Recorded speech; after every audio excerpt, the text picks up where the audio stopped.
Dia masih 76. Dikurangi 5 jadi 71. Itu kapan selesainya 71 nih? Ini banyak sekali insyaallah. Sebenarnya kalau dosa ini banyak Bapak Ibu. Dosa besar itu banyak yang dirangkum oleh para ulama. Ada namanya Syekh Abdul Razak. Abdul Razak itu salah seorang ulama besar di Saudi Arabia itu merangkum lebih daripada 76 dosa besar. Tapi ini rangkuman para ulama. Kalau rangkuman para ulama itu biasanya merujuk kepada Al-Qur'an dan hadis. Ada kabiratul qalbi, ada dosa-dosa besar tapi yang terkait dengan hati. Ada kabiratul lisan, ada dosa besar yang terkait dengan lisan dan lain sebagainya. Nah, malam hari ini Bapak Ibu kita masuk pada al-kabiratul khamisatu berkaitan tentang man'uz zakah. Man'uz zakah ini diartikan oleh para ulama banyak. Yang pertama, melarang orang-orang membayar zakat, man'uz zakah. Yang kedua, orang yang tidak mau membayar zakat. Yang ketiga, orang yang lalai membayar zakat. Nah, ini poin penting, 3 poin ini yang kita bahas. Yang pertama, orang yang tidak mau membayar zakat. Yang kedua, orang yang melarang orang lain untuk membayar zakat atau mengajak untuk tidak bayar zakat. Yang ketiga, orang yang lalai membayar zakat. Kalau orang yang lalai membayar zakat ini bagaimana pandangannya dalam agama? Apakah dosa ini termasuk dari salah satu daripada kategori dosa besar? Kita lihat Bapak Ibu. Saya rujuk kepada sejarah. Sejarah membuktikan dalam sejarah Khalifah Abi Bakrin Siddiq. Abu Bakar naik jadi khalifah itu tak lama. 2 tahun lebih sekian lah. 2 tahun lebih sekian itu banyak yang dilakukan oleh Abu Bakar. Salah satunya adalah jam'ul Quran, mengumpulkan Al-Quran. Tapi di antara sekian banyak itu ada yang paling penting, Pak. Nabi Muhammad meninggalkan 7 nabi palsu. Berapa nabi palsu yang hadir pada itu? Nabi masih hidup, di akhir hayat Nabi muncul 7 orang nabi palsu. Berapa jumlahnya Bapak Ibu? 7. Yang diperangi oleh Abu Bakar, yang diperangi oleh Khalid bin Walid, ada 3 orang. 2 diantaranya suami istri. Jadi nabi palsu sebelum. Jadi ada namanya Musailamah al-Kadzab. Musailamah al-Kadzab ini nabi palsu. Jadi ketika Abu Bakar naik jadi khalifah, itu tugas khalifah itu banyak. Tugas Abu Bakar itu banyak. Yang penting-penting itu. Memerangi orang murtad. Memerangi nabi palsu. Memerangi orang yang tidak mau membayar zakat. Coba bayangkan tuh. Dan 3 poin ini paling besar. Ketiga-tiga ini besar. Kita rujuk yang pertama, nabi palsu. Di perbatasan tempat umat muslim menunggu kedatangan baginda Nabi Muhammad SAW. Jadi kalau Bapak Ibu berangkat dari Mekah ke Madinah, dari Bir Ali itu, kalau Bir Ali kan Madinah nih. Dimaju sedikit ke depan tak jauh, mungkin sekitar 1 sampai 2 kilo lah. Ada perbatasan yang di sebelah kanan itu ada bukit di mana umat muslim Ansor menunggu kedatangan kaum Muhajirin. Saya insyaallah kalau bulan depan saya ingat, saya kasih tahu. Saya lupa nama daerahnya. Tapi tak jauh dari situ Bapak Ibu, dari Bir Ali itu, perbatasan itu, kaum Ansor itu menunggu kedatangan baginda Nabi, kaum Muhajirin. Di daerah tersebutlah lahir seorang laki-laki bernama Musailamah al-Kadzab, ahli syu'ara. Dia ahli dalam bidang syair. Bukan sihir ya, syair. Jadi pandai bersyair. Pandai membuat sajak. Pandai berpantun, pandai berpuisi kalau bahasa Indonesia kita nih. Nah, dia bersyair tuh Pak. Bersyair. Pandai dia, bagus bahasa Arabnya. Karena bahasa Arabnya bagus. Nabi wafat didengar oleh Musailamah al-Kadzab. Sebelum itu, kondisi Nabi sakit sudah diketahui. 1 tahun sebelum Nabi wafat, Nabi diracun. Nabi Muhammad diracun 1 tahun sebelum wafat. Jadi setelah diracun, Nabi sakit. Maka ada dua pandangan para ulama. Nabi meninggal diracun, Nabi meninggal karena sakit. Sebenarnya tidak bertolak belakang, kedua-duanya jadi satu. Setelah Nabi diracun, Nabi sakit. Setelah Nabi sakit, tak lama kemudian, 1 tahun kemudian, setelah diracun, Nabi meninggal dunia. Itu yang membunuhnya, itu perempuan orang terdekat juga, yang sudah dibayar. Tapi kemudian perempuan tersebut bertobat, dan dia kemudian kalau dalam riwayat dikatakan husnul khatimah, artinya masuk ke dalam Islam kafah. Tapi setelah pertaubatan gitu. Nah pada masa itu di akhir hayat Nabi itu sudah muncul tuh Musailamah al-Kadzab. Nah Musailamah al-Kadzab ini muncul dari perbatasan di mana kaum muslimin menunggu, kaum Ansar menunggu, kaum Muhajirin datang. Demi Muhammad datang tuh bersama kaum Muhajirin itu dia ditunggu oleh kaum Ansar itu. Nah, di situ lahirnya Musailamah al-Kadzab. Apa kata Musailamah al-Kadzab? Aku bermimpi, aku mendapat wahyu katanya. Jadi yang bisa mendapat wahyu itu bukan yang lain tapi Nabi. Maka Musailamah al-Kadzab mengatakan, ikutilah aku, sesungguhnya aku adalah Nabi. Gitu. Nah, sehingga Musailamah al-Kadzab ini mendeklarasi, dikumpulkanlah masyarakat sekitar di perbatasan tersebut, bahwa dia mendeklarasi diri dia sebagai Nabi. Ada tak jauh dari daerah tersebut, ada namanya seorang wanita namanya Saja. Saja ini juga Nabi palsu, mengaku juga Nabi, perempuan mengaku Nabi, di berbeda perbatasan. Menikah dengan Musailamah al-Kadzab, jadi suami istri. Diperangi oleh Abu Bakar. Mati suaminya, meninggal suaminya, si Saja kemudian masuk ke dalam, atau bertobat kemudian husnul khatimah. Dan ikut berperang dan mati dalam keadaan berperang. Di perbatasan tak jauh dari situ, mungkin sekitar 5 kilo dari situ, lahir lagi Nabi palsu. Namanya Tulaiha. Jadi banyak Nabi palsu lahir pada saat itu. Banyak yang mengaku Nabi. Uniknya di tengah banyak yang mengaku Nabi, setengah dari kaum yang ada di Mekah murtad. Keluar daripada Islam. Mendengar kabar berita bahwa Nabi meninggal, banyak yang murtad. Di antara kaum Ansar dan kaum Muhajirin yang mendengarkan keberadaan baginda Nabi Muhammad SAW, dan kaum Yahudi dan Nasrani yang sempat masuk Islam, kemudian kembali murtad. Nah, apa yang dilakukan oleh Musailamah al-Kadzab di akhir hayatnya baginda Nabi Muhammad SAW? Apa kata dia? Zakat itu tak wajib. Salat itu tak wajib. Sampai sini paham ya Bapak ya? Di antara dua poin ini, dia kata salat tak wajib. Bahwa zakat juga tak wajib. Tapi pengaruh daripada Musailamah al-Kadzab ketika itu mempengaruhi masyarakat di sekitar. Cuman sedikit. Tidak sedikit. Masyarakat sekitar kemudian menyebarkan kepada yang lain. Pasca wafat baginda Nabi Muhammad SAW, apa kata mereka? Syariat zakat hilang.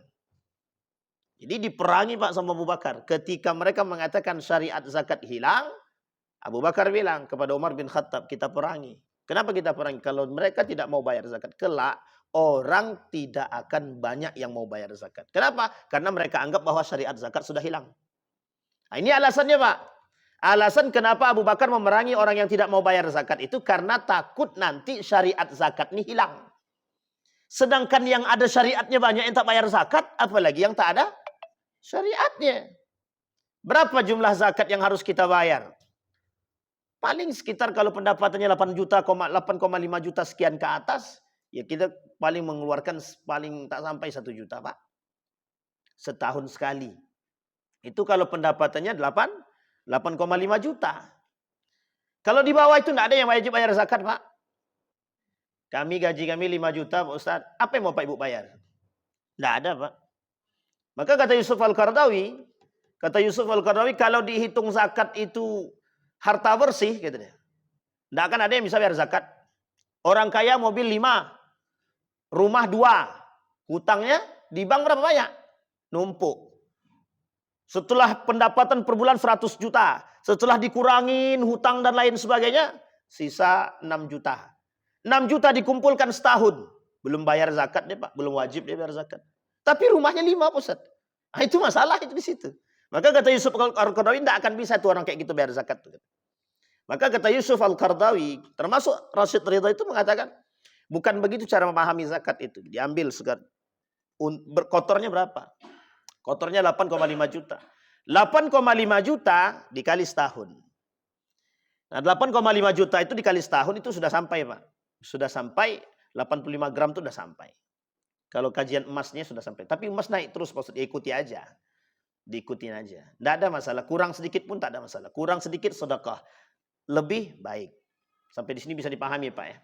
Maka kata Amin Rais, orang kaya itu tidak berhak kalau zakatnya cuma 2,5 gitu. Harusnya 3 ke atas gitu. Makanya Ustaz Abdul Somad itu ngambilnya 3. 3 itu Imam Syafi'i. Lebih cari aman deh. Imam Syafi'i itu standarnya 2,7 sampai 3. Berarti yang 2,5 siapa? Imam Abu Hanifah yang paling sederhana. Nah, jadi ini 2,5. Ini persoalan 2,5. Jadi Bapak Ibu sekalian yang berbahagia, kembali kepada poin tadi. Jadi orang tak mau bayar zakat. Apa kata Abu Bakar? Kalau tak mau mereka bayar zakat, kita perangi. Kenapa demikian? Kata Umar bin Khattab, kenapa harus diperangi? Karena kelak kalau tidak diperangi, tidak ada yang mau bayar zakat. Nah, sekarang Bapak Ibu boleh lihat orang kaya malas bayar zakat. Pada berusaha membayar. Kami sudah bayar pajak, ngapain kami bayar zakat lagi? Anda tidak bayar pajak, Anda hukumnya cuma di dunia. Anda nggak bayar zakat, hukumnya di akhirat. Bahkan dunia akhirat.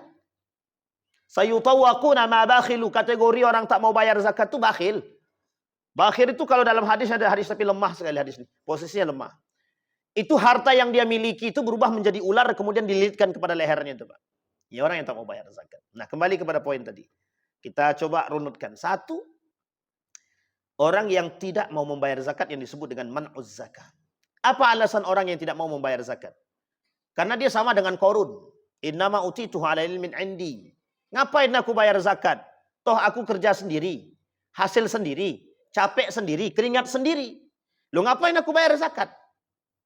Sampai di sini paham Bapak Ibu ya? Jadi orang yang tak mau bayar zakat itu pertama itu karena sombongnya, karena angkuhnya. Merasa dia bekerja karena upaya dia sendiri. Sehingga dia menghasilkan pendapatan itu dari diri dia sendiri. Sehingga mohon maaf Bapak Ibu, ya ngapain aku bayar zakat? Pakai logikanya begitu. Dalam Al-Quran Allah sebut, fi amwalihim haqqun lis-sa'il wal mahrum. Di dalam haknya orang lain, di dalam harta kalian itu kata Allah ada haknya orang lain. Yang wajib bukan sunnah, wajib untuk dikeluarkan.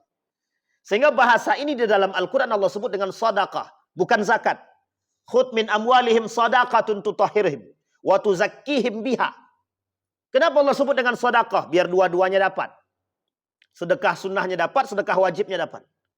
Coba bayangkan. Tapi kalau Allah katakan kalimat itu zakat, wajib Pak, bayar zakat saja. Sedekah ya bebas. Mau sedekah silahkan. Tapi Allah sebut dengan kalimat sedekah. Sedekah ada dua, wajib dan sunnah. Sampai di sini bisa dipahami Bapak Ibu ya. Yang kedua, mengapa orang tak mau membayar zakat? Karena tidak beriman. Kenapa mereka tidak beriman? Ya karena mereka tidak percaya dengan Tuhan. Siapa mereka? Orang yang meninggikan akal. Siapa mereka? Orang yang menjadi tolak ukur kehidupannya adalah pekerjaan. Siapa mereka yang menjadi tolak ukur kehidupan mereka di akhir adalah harta. Mereka tak akan beriman Pak. Tak akan mau bayar zakat. Pasti berat bayar zakat. Kenapa kok pasti Ustaz? Ya karena memang mereka cinta terhadap dunia. Salah satu yang menyebab amal ibadah mereka diputus kata Allah hubbud dunia, cinta terhadap dunia. Orang kalau sudah cinta terhadap harta berat tangan yang mengeluarkan zakat. Kita ambil contoh. Kerjaannya dalam otaknya memang cuma duit aja. Dia cari duit Pak. Memang cari duit. Ketika datang orang untuk bayar zakat. Ketika datang mangsanya untuk bayar zakat. Atau datang orang meminta. Atau untuk agar dia berinfak ataupun bersedekah. Dia akan lakukan. Tapi lakukan karena untuk dunianya. Bukan untuk Allahnya. Kita ambil contoh.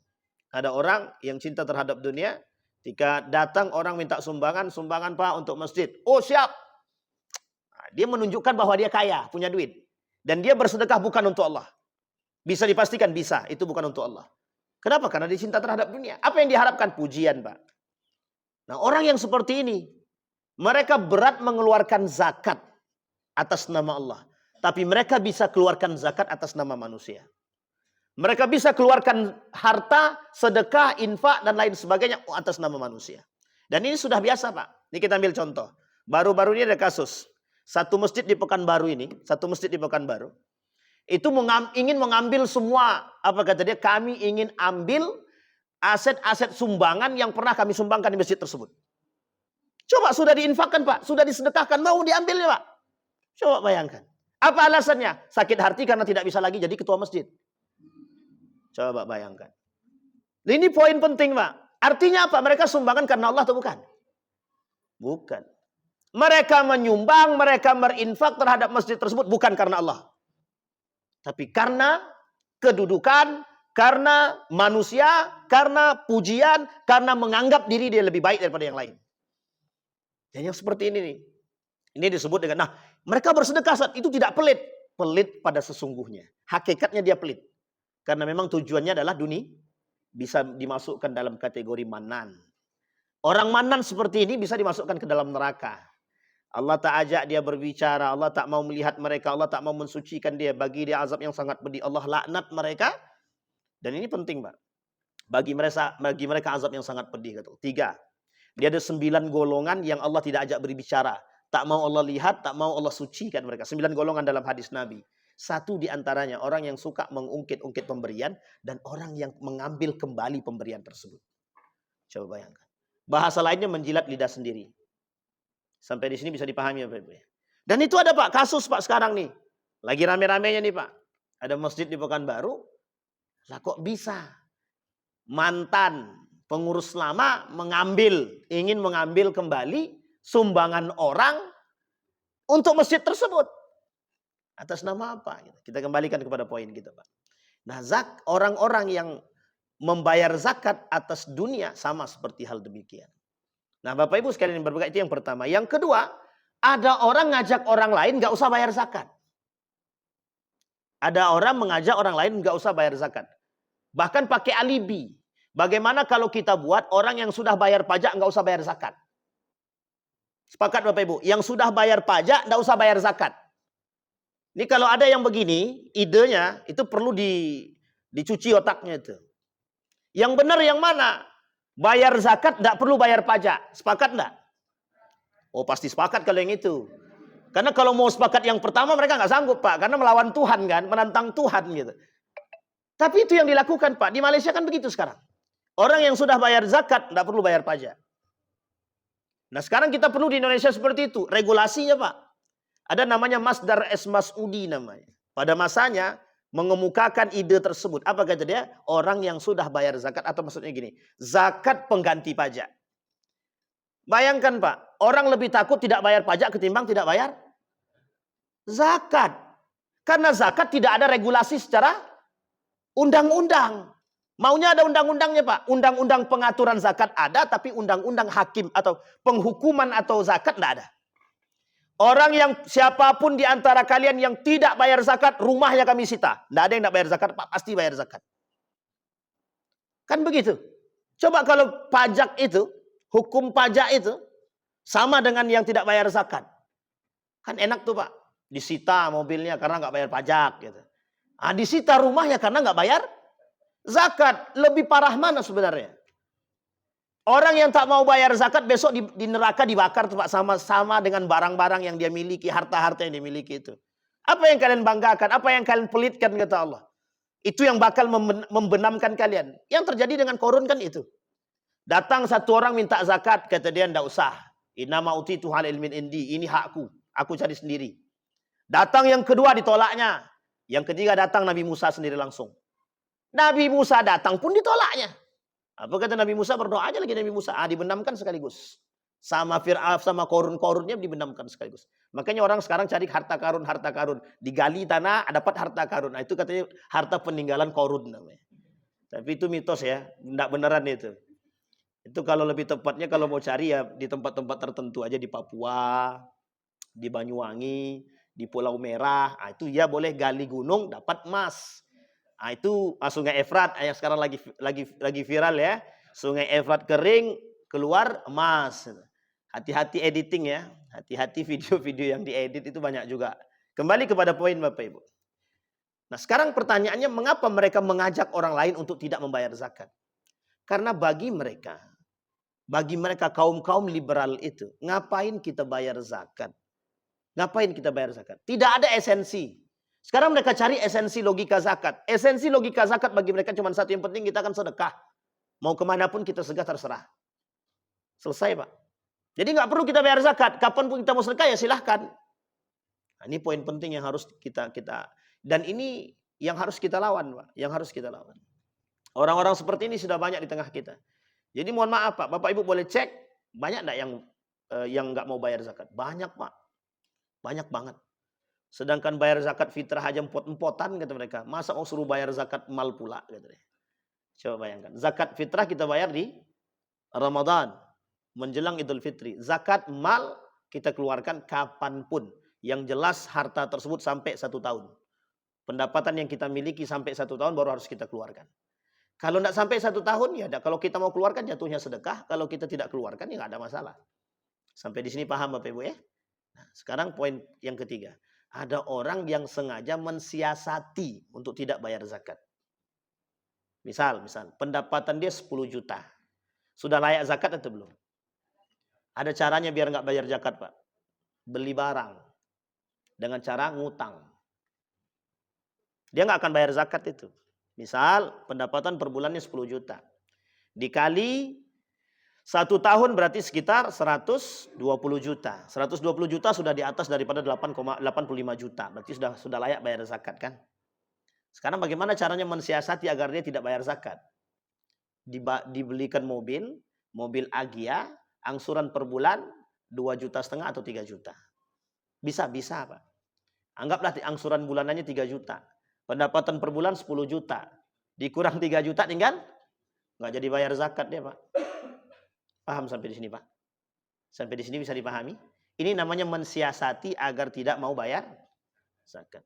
Yang seperti ini yang paling banyak, Pak. Yang seperti yang terakhir ini. Makanya mohon maaf, kenapa orang kaya banyak yang nggak bayar zakat? Orang kaya banyak nggak bayar zakat. Ya karena begitu saya, Pak. Itu orang kaya yang tak beriman. Kalau orang kaya yang beriman, dia akan berzakat lebih banyak. Sampai di sini bisa dipahami, Bapak Ibu ya.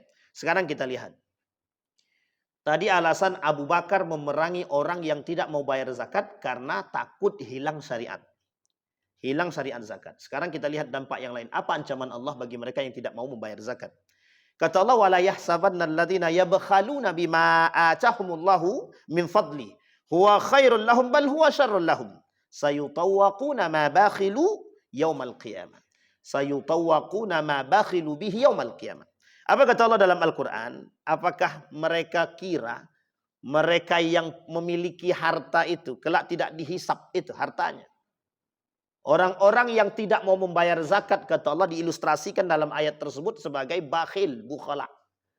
Bakhil ini, Pak, itu sebenarnya banyak maknanya, Pak.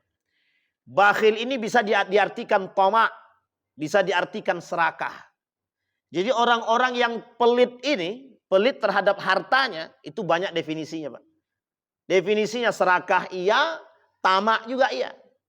Jadi kalau ada orang datang ke rumahnya, "Pak, tolong Pak, sedekah Pak." Nggak mau dia kasih, itu kira-kira serakah, pelit, atau tamak?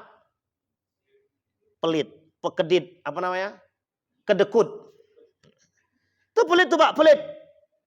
Sekarang pertanyaannya, mengapa orang-orang yang tidak mau membayar zakat ini dikategorikan oleh Allah di dalam Al-Quran sebagai orang yang pelit? Ya bakhalun, kata Allah. Bakhil mereka itu, kata Allah. Kenapa disebutkan begitu? Ini bukan persoalan pelit pada pengeluaran harta, bukan. Mereka ada mutta'ah billah. Mereka tidak taat kepada Allah. Wa ada mutta'ah li Rasulillah. Mereka tak taat kepada Rasulullah. Kata Syekh Ramadan Al-Buti, orang seperti ini bukan persoalan mereka taat, bukan pelit persoalan harta. Mereka sedang tidak patuh kepada Allah, mereka sedang tidak patuh kepada Rasulullah. Kategori yang lain, berkhianat sama Allah. Harta itu titipan, Pak. Kapan Allah mau ambil bisa. Buktinya, kalau Allah mau ambil seketika, Allah bakar rumah kita, Pak. Cuman mohon maaf. Terbakar kompor atau meletus, dia satu rumah hangus. Apa yang tak ada dalam rumah itu habis semua. Bisa. Bisa sangat, Pak. Kapan Allah mau bisa. Tapi Allah tak lakukan itu, Pak. Kenapa Allah tak lakukan? Agar orang-orang itu mau berpikir. Taat. Kalau persoalan masalah memberikan harta saja, Pak. Itu yang kemudian menjadi persoalan besar. Bukan itu, Pak. Bagi Allah itu mudah, Pak. Untuk diambil sama Allah harta dia selesai. Tapi bukan itu yang diinginkan oleh Allah. Mengapa mereka tak taat kepadaku, kata Allah. Mengapa mereka tak taat kepada Rasulullah. Dan itu menjadi satu syariat. Nah, orang yang tak mau bayar zakat bukan karena hanya pelit terhadap harta. Dia sedang menentang Tuhan. Makanya disebutkan kategorinya dosa besar. Orang yang sudah menentang Allah itu dosanya besar, Pak. Kita ambil contoh. Ya Allah, kalau kau memang berkuasa, silahkan kau turunkan bencana, aku lawan. Kira-kira menentang Allah apa tidak? Baik. Ada dulu artis bilang begini. Kalau kau memang kuasa, ya Allah, perhatikan aku sedang berzinah, kata dia. Ya, ada artis dulu begitu. Tuhan, kalau kau memang Tuhan, perhatikan aku sedang berzina. Katanya. Sampai dia bilang, itu menentang Tuhan, Pak. Bedanya dengan yang tadi apa? Orang yang tidak menjalankan perintah Allah kira-kira menentang atau tidak? Bahkan kalau ada orang yang melarang orang lain untuk berzakat, berarti dia dalam keadaan yang sama. Sampai di sini bisa dipahami?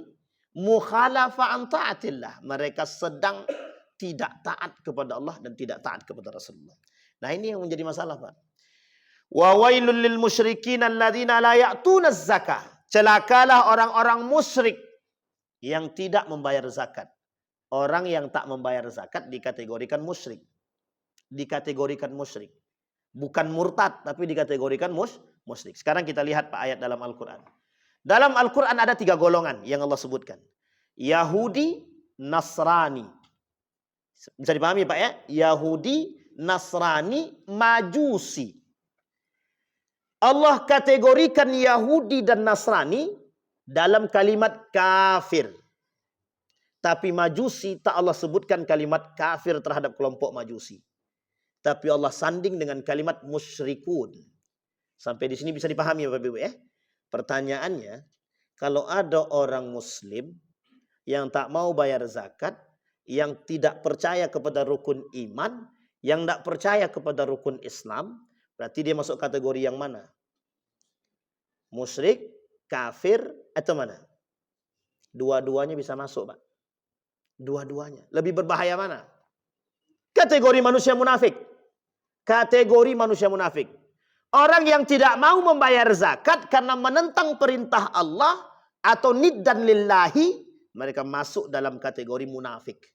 Jadi orang yang nggak boleh bayar zakat itu bukan hanya musyrik, bukan hanya kufur, tapi munafik juga. Maka kira-kira nerakanya mana tuh? Nerakanya? Neraka jahanam. Langsung aja sebut jahanam. Kalau sakar dia melarang orang mengasih makan anak yatim. Dan tidak sholat. Kan gitu kita bahas kemarin kan. Nah, sekarang orang yang kalau kategori dia tak bayar zakat karena kemunafikannya masuk neraka jahanam. Tapi kalau kategorinya pelit, mungkin bisa masuk dalam neraka wil atau neraka sakar. Dan ini poin penting Pak. Artinya kan tiga-tiganya tetap neraka gitu. Berarti ada orang yang tidak bayar zakat Pak Ustaz, tapi memang mohon maaf Ustaz, rumahnya mewah, tidak bayar zakat dia Pak Ustaz. Tinggal tunggu tanggal main Pak. Akhadnahum baghtatan kata Allah. Kami kasih memang kata Allah. Biarin aja lah. Nanti kan sekali hancurkan sekalian. Begitu Pak. Jadi kalau ada pertanyaannya, itu non muslim Cina dia tak bayar, tak muslim dia bisa sejahtera dia. Awak muslim miskin no. Nah, itu kalau mau berarti kalau mau kaya jadi Cina aja dia. Keluar aja dari Islam gitu. Kan begitu bahasa sederhananya. Tapi bukan begitu yang dimaksud oleh Allah. Kata Allah, akhadnahum baghtatan. Kami ambil sedikit demi sedikit nanti. Kalau tidak, kata Allah, kami ambil sekalian. Kita ambil contohnya, yaitu Qarun. Diambilnya sekalian. Tapi Bapak Ibu, perhatikan baik-baik. Ada dua hal yang Allah cabut keberkahannya sedikit demi sedikit dari rumah mereka. Dari dua perbuatan. Satu pelaku riba, yang kedua pelaku yang tidak membayar zakat atau sedekah.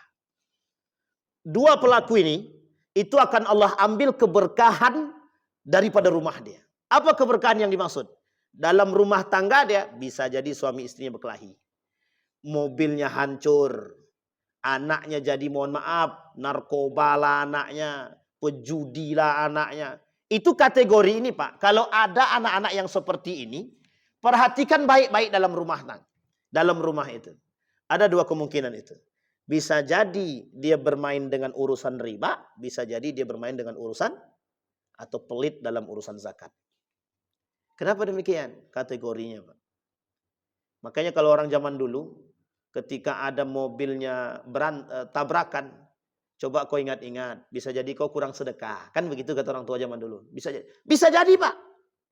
Karena memang keberkahan orang yang tidak mau mengeluarkan hartanya yang harusnya diberikan kepada pemiliknya, maka akan Allah ambil sedikit demi sedikit. Nah, ini poin penting Pak. Jadi rumah tangga itu jangan dikira masalah zakat itu sepele, bukan. Kata para ulama, persoalan zakat ini kata Imam Al-Ghazali dalam kitab Ihya Ulumuddin yang kemudian dirangkum jadi satu buku kecil Asraruz Zakah, rahasia-rahasia zakat itu. Salah satu pembuat rumah tangga itu dan hartanya berkah itu salah satunya zakat. Jadi orang yang rajin bayar zakat dan termotivasi untuk bayar zakat. Misal Bapak Ibu mohon maaf. Kira-kira setahun itu habislah 2 juta dan itu berat misalkan. Coba cicil Pak. Dicicil. 2 juta bagi 12. 2 juta bagi 12 berapa per bulannya kira-kira? Anggaplah 250.000. Jadi cicilkan per bulan 250.000 Pak. Maka disebutlah zakat apa itu? Zakat apa? Zakat profesi bagi mereka punya profesi. Bagi yang tidak punya profesi, ya tidak masalah. Boleh nggak kami cicil? Boleh Pak Ustaz. Tidak ada masalah. Boleh. Cicil saja. Biar apa? Biar tidak berat Pak. Nah orang seperti ini punya motivasi untuk tetap bisa bayar zakat. Sama dengan orang yang berkurban Pak. Meskipun kurban bukan wajib ya. Kurban itu tidak wajib. Jangan salah paham. Kurban itu tidak wajib. Kalau zakat baru wajib. Tapi motivasi orang berkurban dia sudah nyicil duluan Pak. Ada satu kota di Semarang itu, satu daerah di Semarang itu, satu kampung Pak, berkurban. Jadi kira-kira dagingnya dikasih kemana? Dikasih keluar. Nah, tapi mereka sudah lakukan sebelum itu, ada motivasi. Sama Pak, harusnya zakat itu juga begitu. Ditabung dari sekarang. Maka kenapa ada zakat profesi? Salah satu alasannya, biar tidak berat mengeluarkannya. Gitu. Tapi alasan lainnya ada alasan lain, biar mudah mengumpulkan zakatnya gitu. Kalau sekali tangkap semua kan selesai Pak. Mau 2 juta gajinya sebulan, mau 5 juta, 5 juta ke atas ya 5 juta dipotong. Meskipun belum wajib zakat tapi tetap sedekah kan. Namanya sedekah secara pemaksaan. Gitu. Makanya Imam Syafi'i tidak sepakat dengan zakat profesi. Tidak sepakat Imam Mazhab Syafi'i, tidak sepakat dia dengan zakat profesi. Berarti yang dipakai pemerintah kita apa? Itu mazhabnya Imam Abu Hanifah atau Hanafiyah. Atau lebih tepatnya juga dengan mazhab Maliki. Boleh, tak ada masalah. Tapi kalau tak sampai bagaimana? Ya tidak ada masalah sedekah. Yang menjadi masalah adalah kalau sampai hartanya tapi dia tak berzakat, jadinya dosa. Kalau kita berzakat sebelum sampai masanya, kita masuk sedekah. Tapi kalau sudah sampai masanya kita tidak berzakat, maka datunya dosa. Dan itu menjadi masalah bagi kita. Baik. Kemudian Allah sebutkan di dalam Al-Quran. Fatukwa biha jibahuhum wa junubuhum wa dhuhuruhum hadha ma kanaztum li anfusikum fadhuku ma kuntum taknizun. Kata Allah nanti barang-barang yang mereka miliki, harta-harta yang mereka miliki yang tidak mereka keluarkan zakatnya itu akan Allah jadikan alat, akan Allah jadikan bahan setrika. Jadi dimasuk, kalau kita lihat dulu setrika zaman dulu kan bisa dibuka di atasnya Pak, dimasukkan arang di situ. Model begitu besok. Dia orang-orang yang tidak mau bayar zakat nih. Misal dia punya emas, tidak dikeluarkan zakat emasnya. Bakar emas tadi, masukkan, jadikan bahan untuk menyetrika badan dia sendiri. Yauma yuhma 'alaiha fi nari jahannam. Nanti mereka dimasukkan ke dalam neraka jahanam, mereka akan disetrika Pak. Disetrika. Dengan apa? Dengan apa yang mereka miliki tadi. Dipanaskan barang mereka, kemudian misalkan mobil, dibakar mobil tuh, bekas bakaran mobil tuh diteteskan kepada badan dia. Diteteskan kepada badan dia. Diteteskan di kepalanya, diteteskan ke matanya, diteteskan ke tangannya. Begitu terus Pak. Orang-orang yang tidak mau bayar zakat. Sudah dibayangkan Pak? Sudah dibayangkan belum? Kira-kira nih masjid nih kalau bangun buka kotak buka lembaga zakat bagus ini Ustaz Fajri.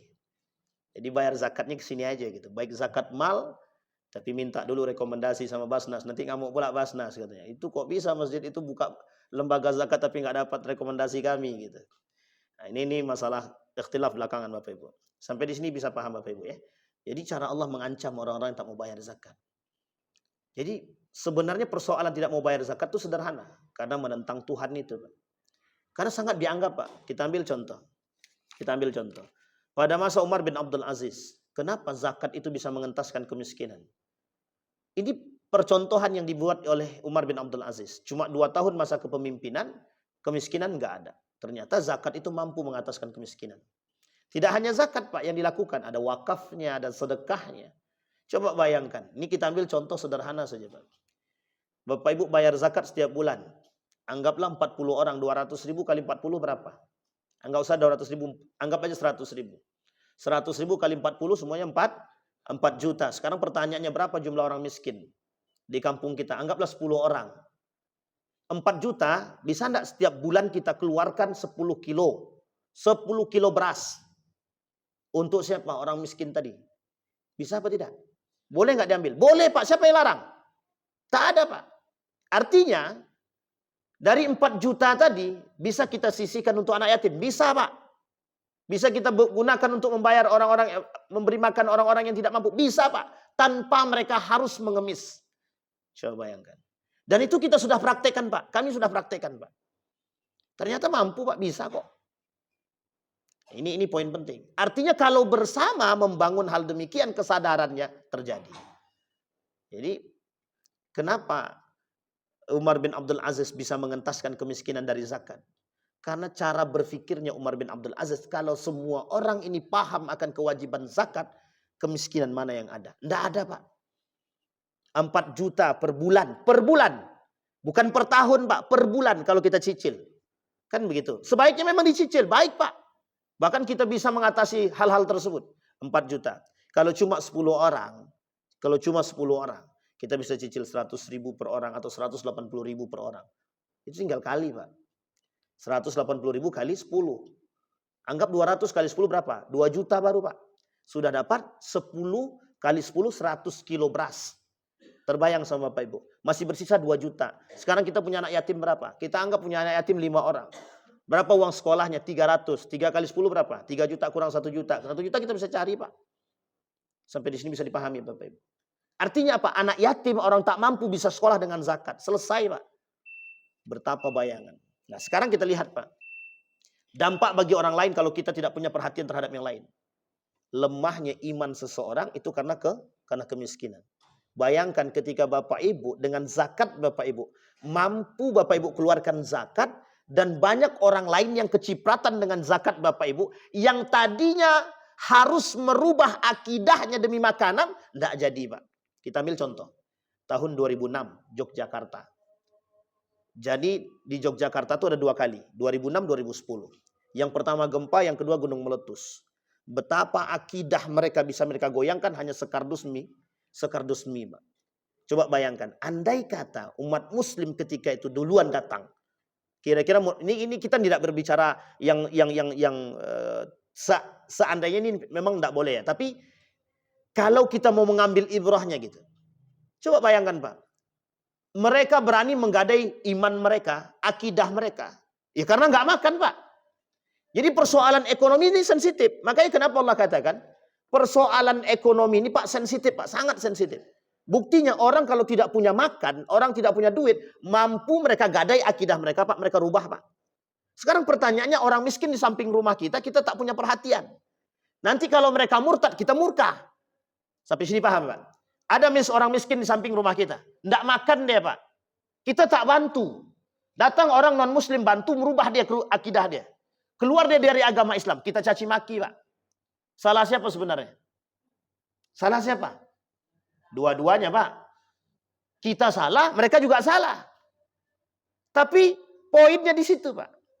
Maka disebutkan posisi zakat itu oleh para ulama dikatakan mengganti Pak. Mengganti. Dan mampu mengokohkan iman. Nah, sampai di sini bisa dipahami Bapak Ibu ya. Jadi sebenarnya berkesinambungan. Kita tak bayar zakat, kita telah memiskinkan yang miskin. Kalau kita tak bayar zakat, kita telah memiskinkan orang miskin. Karena sesungguhnya zakat itu untuk siapa? Zakat itu untuk siapa? Lil fuqara wal masakin. Itu yang paling penting. Yang lain itu belakangan. Lil fuqara wal masakin. Meskipun Allah sebutkan 8 di depannya, 8 asnaf, tapi 2 terpenting di depannya. Lil fuqara wal masakin. Orang fakir, orang miskin. Sampai di sini paham Bapak Ibu? Kasarnya, Bapak Ibu tidak bayar zakat, Bapak Ibu sedang memiskinkan orang miskin. Kasarnya Bapak Ibu tidak bayar zakat, berarti Bapak Ibu telah mengambil hak orang lain. Bapak Ibu tidak bayar zakat, Bapak Ibu telah merampas hak orang lain. Kok kasar kali Ustaz? Memang begitu, memang. Apa lebih kasar? Perampok. Orang yang tidak bayar zakat itu perampok, perampas. Apa bedanya dengan koruptor? Sama. Sampai di sini bisa dipahami Bapak Ibu? Jadi masih mau nggak bayar zakat? Kami bayar Ustaz, tenang aja. Oh ya alhamdulillah lah. Gitu. Bisa dipahami Bapak Ibu ya. Jadi, nah sebelum kita tutup Bapak Ibu, maka kata Nabi dalam hadisnya itu ada 3 yang bisa membuat orang itu kufur. 1 salat, yang kedua puasa, yang ketiga zakat. Faman tarakaha wahidan minhum, kata Nabi, kalau tinggal minhunna, salah satu di antara ketiganya ditinggalkan, salah satu di antara 3 ini ditinggalkan, mereka faqad kafara, mereka kafir. Meskipun hadis ini dhaif, lemah. Sampai di sini bisa dipahami Bapak Ibu ya. Artinya orang yang tidak percaya dengan rukun Islam, orang yang tidak percaya dengan rukun iman, masuk dalam kategori hal demikian. Mudah-mudahan kita terjaga dari hal-hal tersebut. Apa yang bisa kita miliki sebaiknya jangan pernah takut dengan apa yang kita miliki. Orang-orang yang berzakat tidak akan miskin, tidak akan miskin. Tapi kami miskin Pak Ustaz. Tapi kami berzakat Ustaz, tapi kami miskin. Berarti ada yang salah daripada konsep hidup yang dia miliki. Itu yang harus kita pahami. Mudah-mudahan bermanfaat. Mudah-mudahan bisa kita ambil ibrah, pelajaran. Insya Allah bisa menjadikan rumah tangga yang sakinah, mawaddah warahmah, dan harta kita halal semua. Dan insya Allah harta kita dengan bayar zakat semakin berkah dan semakin Allah tambah. Fa'tabiru ya ulil absar la'allakum tuflihun. Assalamualaikum warahmatullahi wabarakatuh.